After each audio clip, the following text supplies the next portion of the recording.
Sorry दीदी, क्या नाम बताया आपने? अंशिका। अंशिका, कहाँ से हो आप? आगरा। आगरा से। तो दोनों पार्ट में कौन सा पेपर ऐसा था जो इजी आपको लग रहा था? इजी तो मतलब दोनों ही मुझे बराबर लगे, बट फर्स्ट वाले में मैथ्स थोड़ा सा टफ था और फिजिक्स डुएबल था। इस वाले में फिजिक्स थोड़ा सा टफ है और मैथ्स डुएबल था। ओके, अगर पेपर 1 की बात करें तो जैसे फिजिक्स है, तो कौन सा ऐसा चैप्टर था जिससे नंबर ऑफ क्वेश्चंस ज़्यादा आपको लग रहे थे पार्ट? इस बार कॉन्ट्राडिक्टरी जो पिछला ट्रेंड रहा है, इस बार यूनिट्स एंड डायमेंशन से अच्छे लेवल के क्वेश्चन थे। काफी दो क्वेश्चन तो यूनिट्स एंड डायमेंशन से ही थे। अच्छा, और 12th के जो ऐसे कहते हैं कि 12th के चैप्टर से उनसे नहीं आए थे क्या ज़्यादा? नहीं आए तो थे, बट जितना पहले मैग्नेटिक फील्ड वगैरह इनको जितना रखा जाता था, इस बार फर्स्ट पेपर में वो कम आया है और सेकंड पेपर में बस एक क्वेश्चन आया है। ओके, और मैथ्स का क्या हाल था पेपर 1 में? मैथ्स पेपर 1 का थोड़ा सा मेरे को टफ लगा, वरना अगर it's more on the 11th side थोड़ा सा लगा मेरे को। अच्छा, तो अभी पेपर 2 हुआ, तो एज़ कम्पेयर टू पेपर 1 ये भी सेम था या फिर टफ था? मतलब अगर ओवरऑल देखा जाए तो दोनों सेम ही लगे मुझे। हाँ, बट सब्जेक्ट वाइज ऊपर नीचे हो जाता है। अच्छा, तो इसमें फिजिक्स में कौन सा पार्ट था कि जिसमें से नंबर ऑफ क्वेश्चन ज़्यादा आए थे? फिजिक्स में फर्स्ट वाले में यूनिट्स एंड डायमेंशन से 2 क्वेश्चन आए थे लगातार, वो भी 4 मार्क्स के।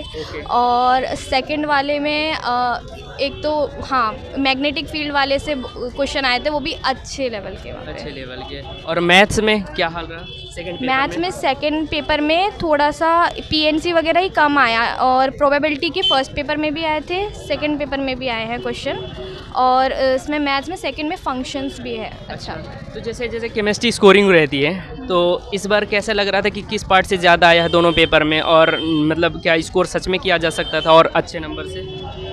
इस बार केमिस्ट्री स्कोरिंग मतलब बाकी दोनों सब्जेक्ट के कंपैरेटिव तो हमेशा ही स्कोरिंग रहता है, बट पिछले पेपर जो मैंने PYQs से देखा, इस बार थोड़ा सा मतलब PC कम था, फिजिकल केमिस्ट्री कम था, और IOC में सॉल्ट एनालिसिस से अच्छे क्वेश्चन 2-3 क्वेश्चन आए हैं प्रॉपर। अच्छा, अभी जैसे एक बच्चे से बात किया तो उन्होंने बोला कि जैसे कोऑर्डिनेशन केमिस्ट्री से नंबर ऑफ क्वेश्चन थोड़े आए थे। इस बार कोऑर्डिनेशन से भी बहुत क्वेश्चन आए थे।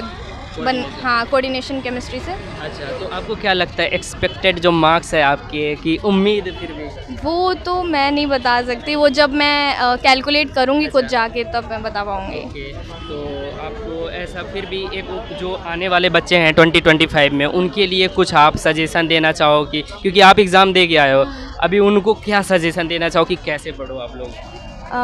अगर उनको मैं बोलूँ तो जैसे कि मैंने जो एक मिस्टेक की थी वो थी इतने सिंसियरली नहीं लिया था होमवर्क को, बट अगर आप होमवर्क करते हो और केवल आप अपने कोचिंग का मॉड्यूल भी करते हो ना, उसकी जो एक्सरसाइज जो हायर लेवल एक्सरसाइज होती है, इट्स इनफ फॉर जेई, कोई दूसरी बुक करने की ज़रूरत नहीं, until unless you are aiming for under 50 and all. अच्छा, जैसे कहते हैं कि ये मतलब दुनिया का देखा जाए ना तो सेकंड मोस्ट टफेस्ट एग्ज़ाम है, तो आपको कैसा लग रहा था अंदर? अगर क्वेश्चन वाइज देखा जाए तो जैसे कि अब ओवरऑल तो नहीं कह सकते इसे टफेस्ट, बट हाँ क्वेश्चन वाइज तो टफेस्ट है ही, लेकिन टफनेस डिपेंड करती है कि आप कैसा कर सकते हो। जैसे बिट्स में स्पीड चाहिए होती है, जिसकी स्पीड अच्छी नहीं है उसके लिए बिट्स टफ है। मेरे लिए बिट्स टफ है क्योंकि मेरी स्पीड बहुत गंदी है, लेकिन अगर आपका अच्छा एनालिसिस अच्छा है, एडवांस में कम क्वेश्चन आते हैं, आप कर सकते हो, बट सेकेंड टफेस्ट कह सकते हैं इसको। ओके दीदी, तो लास्ट क्वेश्चन मेरा ये है कि आपका कोई ड्रीम कॉलेज जिसमें आप जाना चाहते हो? ड्रीम कॉलेज तो एज सच मैंने कभी सोचा नहीं है, बिकॉज मेरा जो मेन एम है वो है इससे आर्मी में जाना, तो मेरे को बस ग्रेजुएशन के लिए एक डिग्री चाहिए इंजीनियरिंग के through. Okay, best of luck, आपको अच्छे से जो आपकी ख्वाहिश है वो आपको मिले और अच्छे से। ठीक है, बेस्ट ऑफ लक दीदी। सो आप लोगों ने देखा, दीदी ने पूरा एनालिसिस किया है, तो अभी मैं और बच्चों से बात करता हूँ और बातें करके बताता हूँ, तो फिर आप लोग मेरे वीडियो पे लास्ट तक बने रहें। ठीक है दीदी, आपका नाम क्या है? श्रेया कुमारी। श्रेया, कहाँ से हो आप? बिहार से। बिहार से। कैसे गया पेपर? फर्स्ट वाला ठीक था, सेकंड वाला थोड़ा टफ था। अच्छा, फर्स्ट वाला इजी था एज़ कम्पेयर टू, और सेकंड वाला थोड़ा टफ था। हाँ। तो अगर मैं पार्ट वाइज बात करूं हाँ। तो मुझे ये बताना, पार्ट जो फर्स्ट पार्ट था हाँ। उसमें जैसे फिजिक्स था, केमिस्ट्री था और मैथ्स था, हाँ। तो number of question chapter wise मुझे बता दो। मतलब फिजिक्स टोटल एक पेपर में 51 क्वेश्चन थे, 17 तीनों। जो सुबह वाला पार्ट था उसमें 11 वाला पोर्शन ज़्यादा आया था, जैसे फिजिक्स में मैकेनिक्स हो गया, फ्लूइड हो गया, उससे ज़्यादा आया था। और जो सेकंड वाला पार्ट था उसमें 12th के चैप्टर्स ज़्यादा आए थे, जैसे मैग्नेटिक फील्ड, फ्लक्स और वो जो मॉडर्न फिजिक्स होता है वो। मैथ्स में ओवरऑल मिक्स था, सुबह भी और शाम में भी। जैसे 11th 12th का पार्ट दोनों मैथ्स में ज़्यादा था, डिफरेंशियल इक्वेशन इंटीग्रेशन वाला। केमिस्ट्री में मुझे वो बॉन्डिंग का ज़्यादा क्वेश्चन लगा as compare to chemical bonding. हाँ, उसका ज़्यादा क्वेश्चन लगा। ओके, अच्छा ये सॉल्ट एनालिसिस जैसे इसमें अभी कुछ बच्चे बोल रहे थे, तो उससे नंबर ऑफ क्वेश्चन आए थे क्या? मतलब एक आध बहुत नेग्लिजिबल थे, ज़्यादा यूज़ नहीं था उसका। तो आपका कितना एक्सपेक्टेड स्कोर आने की उम्मीद है? वो फर्स्ट पेपर में तो ठीक है, सेकंड पेपर का भी आइडिया नहीं है। अच्छा, तो मुझे ये बताओ, जैसे अभी जो बच्चे 2025 के लिए प्रिपेयर कर रहे हैं, ठीक है, उनके लिए ऐसा क्या मैसेज दोगे कि तुम लोग आके पढ़ना, नहीं तो अभी देख रहे हैं ना, अंदर निकलने के बाद कैसा लगा? पहले पेपर देने से पहले बहुत सारे पेपर बनाने का है। जैसे पेपर हो रहा है उससे पहले जैसे 2-3 साल के लास्ट ईयर के पेपर, और ऐसे क्वेश्चन ट्रिकी भी नहीं थे, मीडियम थे। ऐसे अगर प्रैक्टिस ज़्यादा किया हुआ है तो क्वेश्चन बन जाएगा, और सारे टॉपिक कवर होने चाहिए क्योंकि सारे टॉपिक से क्वेश्चन आ रहे थे। आप कहते हैं कि ये दुनिया का दूसरा मोस्ट टफेस्ट एग्जाम है, आप बैठे थे उसमें, आपको कैसा फील हो? नहीं लगा, दूसरा वाला लगा। दूसरा वाला लगा? हाँ। पहला वाला इजी लग रहा? पहला वाला मॉडरेट था, दूसरे वाले में जो मैथ्स का पार्ट था ना वो टफ लेवल का था। मुझे ऐसा लगा ओलंपियाड टाइप्स क्वेश्चन पूछ दिए, सॉल्व नहीं हो रहे थे। अच्छा, सपोज अगर मैं अभी 6 महीना टाइम पीछे कर दूं, तो आप कौन से चैप्टर पढ़ना चाहोगे और कौन सी गलती रेज करोगे? वो जो इंटीग्रेशन, डिफरेंशिएशन वो सारा पार्ट था वो पढ़ना चाहूँ। सब कवर कर वो मेंस के लिए छोड़ देते हैं ना, तो एडवांस में थोड़ा टफ पड़ जाता है वो। ओके, तो आपका ड्रीम कॉलेज का नाम बताइए, फिर भी ऐसे ही बता दो।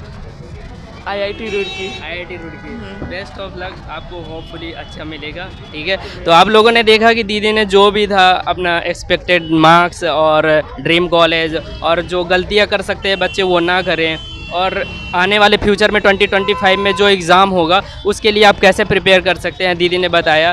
तो बेस्ट ऑफ लक दीदी, थैंक यू।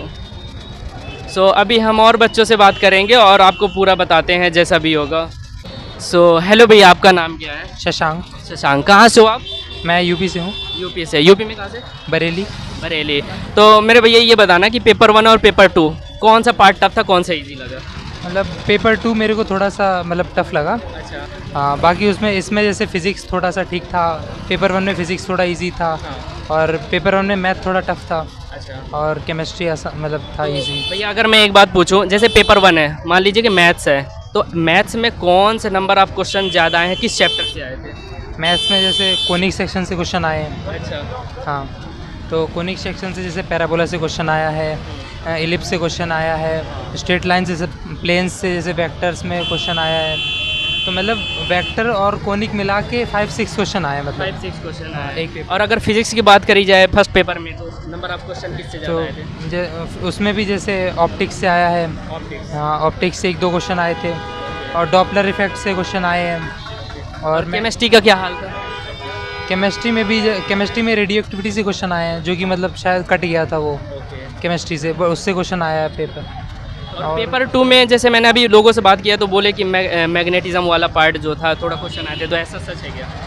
मैग्नेटिज्म से हाँ, पेपर 2 में ज़्यादा क्वेश्चन थे, मतलब 2-3 क्वेश्चन थे शायद, अच्छा। 1 में कम थे। ओके। हाँ, तो अगर मैं ऐसा बोलूँ कि जैसे अभी जो 2025 के लिए बच्चे प्रिपेयर कर रहे हैं, तो उनके लिए अगर कोई एक मैसेज देना हो कि भाई तुम लोग ऐसे पढ़ो वरना मैं अभी दे के आ रहा हूँ, तो क्या बोलना चाहोगे? बस मैं यही बोलना चाहूँगा कि जैसे मैथ्स में तो बहुत सारी प्रैक्टिस करनी पड़ेगी। बाकी फिज़िक्स केमिस्ट्री में तो केमिस्ट्री में जैसे PYQ कर सकते हैं, उससे अच्छा काम बन जाएगा। और केमिस्ट्री में थ्योरी के साथ जैसे ऑर्गेनिक ज़रूरी है। ओके, आपका ड्रीम कॉलेज का नाम बताइए। IIT दिल्ली। अच्छा, अभी मैं चलो टाइम 6 महीना पीछे कर रहा हूँ, टाइम 6 महीना पीछे कर दे रहा हूँ, ठीक है। आप अपनी कौन सी गलती इरेज करोगे और कौन से चैप्टर पढ़ना कोशिश करोगे कि ये वाला मैं चैप्टर पढ़ूंगा? मैं मैथ्स का ही कहना चाहूँगा कि मैथ्स और अच्छे से पढ़ सकता था। हाँ, तो वो नहीं कर पाया। मतलब मैथ्स में कुछ मेन चैप्टर्स ही करे थे, जैसे वेक्टर 3D कर लिया, और जैसे कोनिक सेक्शन पूरा कर लिया, तो सिलेक्टेड चैप्टर करे। मतलब और अगर कर सकते थे और कर सकता मैं ये। ओके, ठीक है भैया, बेस्ट ऑफ लक, आपको ड्रीम कॉलेज आपको ज़रूर मिलेगा। सो आप ये बता सकते हो आपके एक्सपेक्टेड जो मार्क्स आने की उम्मीद है कितने आ सकते हैं? 140 मतलब प्लस आ सकते हैं। 140 प्लस। ओके भैया, बेस्ट ऑफ लक, आपको आपका ड्रीम कॉलेज ज़रूर मिलेगा, ठीक है। तो आप लोगों ने देखा कि भैया ने पूरा एकदम जो एनालिसिस था अपना बताया, तो आगे वीडियो पर और बने रहे हम। तो भैया आपका नाम क्या है? मेरा नाम प्रत्युष सिंह राठौर, कहाँ से हो आप? लखनऊ, यूपी। यूपी यूपी से।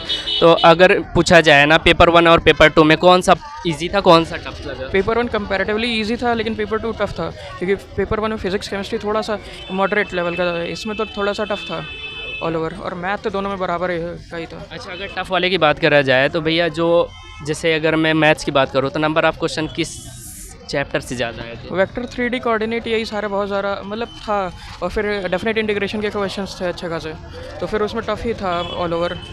ओके, और फिजिक्स में नंबर ऑफ क्वेश्चन किस चैप्टर से ज़्यादा आए थे? पेपर 2 में तो हमारा उससे आया था 12th क्लास के, उसमें इलेक्ट्रोमैग्नेटिज्म से आ गया, नहीं मैग्नेटिक फील्ड से आया, फिर एक दो इलेक्ट्रोस्टैटिक के थे, और एटम न्यूक्लियाई के थे।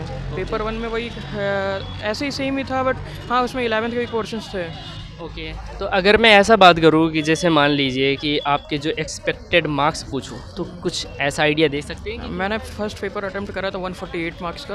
अच्छा। पेपर 2 मैंने करा 137 मार्क्स का। ओके भैया, ऑल ओवर मे बी 290 तक का आ सकता है, मैंने करा है 290 तक अटेम्प्ट, तो अप्रॉक्स 240 ऐसे मैंने। ओके, अगर मैं ऐसा पूछूं कि जैसे कि अगर मैं आपके 6 महीना टाइम पीछे बैक कर देता हूं, कौन सी गलती इरेज करोगे और कौन सा चैप्टर ज़्यादा पढ़ोगे? चैप्टर जो मेरा वीकर सेक्शन था, लाइक कोऑर्डिनेट वीक था मेरा मैथ में, ओके। तो फिर उस पर मैं ज़्यादा फोकस करता, और हाँ गलती में लेजीनेस थोड़ा सा था, तो वो कम कर देता। टाइम तो उतना ही दिया, बस हाँ वही है कि थोड़ा बहुत तो लेजीनेस था ही, तो बस वही गलती थी। ओके, ड्रीम कॉलेज का क्या नाम है? IIT दिल्ली। ओके, तो बेस्ट ऑफ लक भैया को, IIT दिल्ली ज़रूर मिलेगा, ठीक है। भैया का एनालिसिस आपने देखा, और 2025 वाले जो बच्चे हैं भैया, उनके लिए क्या 2 वर्ड बोलोगे कि तुम लोग कैसे पढ़ो? नहीं तो फिर देखो दुनिया का सबसे दूसरे टफेस्ट एग्ज़ाम दे के आए भैया, तो क्या बोलना चाहोगे भाई 2025 वालों को? भाई देखो, तुम ना अपने हिसाब से पढ़ना, बस ये मत देखना, ये चार तरफ भागने का मत कोशिश करना, एक कंटेंट पे रुक के ना फिर उसको पढ़ो, अच्छे से हो जाएगा हर चीज़। अच्छा, आप कौन सी कोचिंग से थे? LN से। तो जो मॉड्यूल था वो सफिशिएंट था? हाँ इजीली था, मतलब और सारी बुक्स लगाने का ज़रूरत नहीं है अगर LN का लगा रहे हो, क्योंकि मोर देन सफिशिएंट ही उसमें रहता है, क्योंकि और टीचर भी अच्छा खासा एग्जांपल्स कराते रहते हैं, तो फिर वो ठीक ही है, अच्छा है। ओके, ठीक है भैया, बेस्ट ऑफ लक, आपको ज़रूर आपका कॉलेज मिलेगा, ठीक है, थैंक यू। तो आप लोगों ने देखा भैया ने एकदम जो भी था एक्यूरेट पूरा बताया, एनालिसिस बताया कि ऐसे पेपर को सॉल्व करो, इतने क्वेश्चन करो, आपको ज़रूर मिलेगा। तो आप लोग इस चीज़ को फॉलो करें, क्योंकि ये लोग पेपर दे के आ रहे हैं, तो आप लोग जम के मेहनत करें। अभी आपके पास 1 साल है 2025 के लिए, तो आप लोग के लिए बेस्ट ऑफ लक, और अगर आगे कोई मिलता है तो आगे बात करते हैं। Thank you. तो दीदी, आपका नाम क्या है? मेरा नाम परी सोनी है। कहाँ से हो आप? हम कोटा से ही हैं। कोटा से हो। तो ये बताओ आपका एग्ज़ाम कैसा गया? एग्ज़ाम अच्छा गया, बट पहले वाला अच्छा था, फर्स्ट पेपर। अच्छा, तो दोनों शिफ्ट में कौन सा ऐसा शिफ्ट था जो आपको इजी लग रहा था? मुझे फर्स्ट वाला इजी लगा था। अच्छा, तो सेकंड वाला थोड़ा टफ था क्या? हाँ। अच्छा, तो ये बताइए, अगर इंडिविजुअल सब्जेक्ट की बात करें ना, तो ऐसा कौन सा सब्जेक्ट था जो आपको, जैसे मैथ या फिजिक्स या केमिस्ट्री, कौन सा पार्ट ऐसा लग रहा था कि ये बहुत ज़्यादा थोड़ा टफ है या ईजी है? सर ज़्यादा टफ तो फिज़िक्स लगा था, फिर मैथ्स लगा था, क्योंकि मैथ्स लेंदी भी हो गया था सर, और सबसे इजी मुझे केमिस्ट्री लगा। अच्छा, तो अगर मैं ये पूछूं कि जैसे मैथ्स है, तो ऐसा कौन सा पार्ट था जिसे नंबर ऑफ क्वेश्चन ज़्यादा आए थे, ताकि आने वाले बच्चों को हेल्प हो सके? इंटीग्रल जो था, डेफिनेट इंडेफिनेट, इन दोनों से ज़्यादा क्वेश्चन थे, और मैट्रिक्स मैथ्स में भी थे, पैराग्राफ में भी थे। अच्छा, और फिज़िक्स में कैसा रहा? फिज़िक्स में भी ठीक रहा। 11th का पार्ट थोड़ा ज़्यादा था। अच्छा, 11th का पार्ट ज़्यादा था? हाँ सर। अच्छा, 11th में ऐसे कौन से चैप्टर है जिनमें से नंबर ऑफ क्वेश्चन ज़्यादा आए थे? वो प्रोजेक्टाइल मोशन है, NLM, इनसे थे। NLM से नहीं था, प्रोजेक्टाइल मोशन से ज़्यादा था। अच्छा, कह सकते हैं 1D और 2D से ज़्यादा क्वेश्चन थे। 1D। और केमिस्ट्री कैसा रहा? स्कोरिंग था या फिर कैसा था? केमिस्ट्री ठीक था, स्कोरिंग था, और उसमें कोऑर्डिनेट से ज़्यादा क्वेश्चन थे। अच्छा, मतलब कोऑर्डिनेशन से, इनऑर्गेनिक से ज़्यादा क्वेश्चन था। हाँ। ओके, तो आपको ऐसा क्या लग रहा है कि आपके स्कोर कुछ आने के कितने प्रेडिक्शन है ऐसा?